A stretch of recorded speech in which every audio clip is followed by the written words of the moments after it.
मनापासून आभार आहे. आम्हाला या ठिकाणी बोलवलं, मान सन्मान दिला. एवढं मोठं एक सचिनचे लक्षाचं एवढं मोठं कौतुक हे केवळ एका देव माणसामुळं आज आम्ही या ठिकाणी आलो आहे. नाहीतर काय सचिन म्हणजे आम्ही म्हणजे नाते होते सातारा किंवा असं सरांचं कधीच. पण आज सचिन आणि डॉक्टर साहेबांनी एकच आम्हाला दाखवलं की जग काय आहे ते.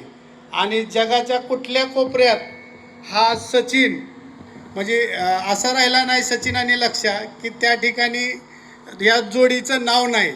म्हणजे आज सांगल इतकं कमीच आहे सरांचं की सरांची तर आता मी हे सांगणं म्हणजे थोडंसं हे वाटतं.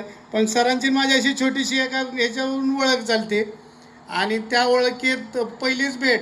आज कॉल केला आणि दुसऱ्या दिवशी सर माझ्याजवळ आलते. ऐका त्या ठिकाणी आल्यानंतर एक आम्हाला म्हणजे सरांबद्दल एक वेगळंच फील वाटलं होतं. आणि सरांचं एक कॉन्फिडन्स म्हणा, सरांच्या बाकीच्या गोष्टी, आज सचिनवर इतका त्यांचा विश्वास आहे की मी भूतो ना भविष्य ते सांगू शकत नाही की त्यांनी एकच म्हणजे एक वडकीसारख्या हिंदकेसरी मैदानात ज्यावेळेस सचिनची आणि लक्ष्याची एक आदत जोड पळवायची हे ज्यावेळेस आम्हाला सांगितलं त्यावेळेस थोडंसं कुठंतरी असं म्हणलं आज एवढ्या मोठ्या दिग्गज नंदीत आपण दोन आदत वासरं घेऊन जाणं म्हणजे थोडंसं डिअरिंग किंवा चॅलेंज वाटलं. म्हणून त्यांचा हसत चेहरा, काय नाही भाई आपल्याला जायचं आहे आणि काय बघू. आणि जायच्या अगोदर पण त्यांच्या म्हणजे शब्दात एवढं कॉन्फिडन्स होतं की आपण तिथं हिंदकेसरी म्हणायचं आहे, असं जायचं नाही नुसतं. म्हणजे एक वाटत होतं की वडकीला जाताना की साहेब तर बोलतात आज आपल्याला हिंदकेसरीचं घ्यायचं आहे.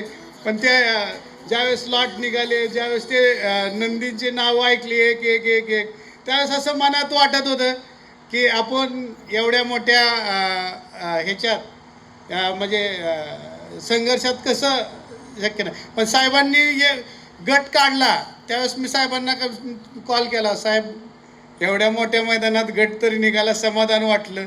पळाली.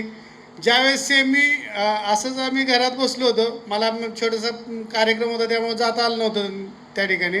पण सेमी काढला त्यावेळेस एक नंबर सेमीचा पुकार झाला आणि एक नंबर सेमीच्या पुकारात ज्यावेळेस पुकार चालू झाला एक एक एक तास 2 तास 3 तास 4 तास, त्या ठिकाणी असं वाटलं की आता काही आपलं म्हणजे कुठंच आपण ठाव ठिकाणी ह्याच्या ठिकाणी लागणार नाही. पण तरी साहेबाचा कॉन्फिडन्स एवढा, अहो काय नाही भाई गाडी आपलीच लागणार आहे. तिथं मैत्रीपूर्ण लढत झाली. चिमण्या होता म्हणजे म्हणजे एखादं नंदीचं नाव नाही घ्यायचं, हे सगळी चिमण्या माझ्या गोट्यावर 8 दिवस राहून गेलेला आहे. त्यामुळे तो घरातलाच नंदी, मथुर आपलाच नंदी. नंतर आमच्या आणि त्या आमची एकच इच्छा होती की एवढ्या मोठ्या नंदीत एक आपली 2 आदत वासरं पळतात, हे रुबाबाद शांतमध्ये पळतात, एवढा आम्हाला आनंद वाटला. परंतु ज्या वेळेस त्या ठिकाणी सेमी निघाला त्यावेळेस मात्र आमच्या म्हणजे आयुष्यातला तो क्षणच वेगळा होता. आणि त्यानंतर आम्हाला इतका कॉन्फिडन्स वाटला साहेबांवर की साहेब म्हणले नाही, म्हणले हेच पुशेगावला गाडी पळवायची आपल्याला. पुशेगावलाच नाही, मी त्याच दिवशी साहेबांना सांगितलंय सचिन आणि लक्ष्या हीच जोड जोपर्यंत आहे तोपर्यंत आमची पळवायची इच्छा आहे. आम्ही त्याच्या व्यतिरिक्त एकही पैरा कुठं करणार नाही आणि कुणाच्या जोट्यात पळणार नाही, हे त्याच दिवशी आम्ही त्यांना पण शब्द दिलाय. आणि आम्ही इथून पुढं बी तो शब्द तसाच पाळणार. त्याचप्रमाणे पुशेगावला आलो.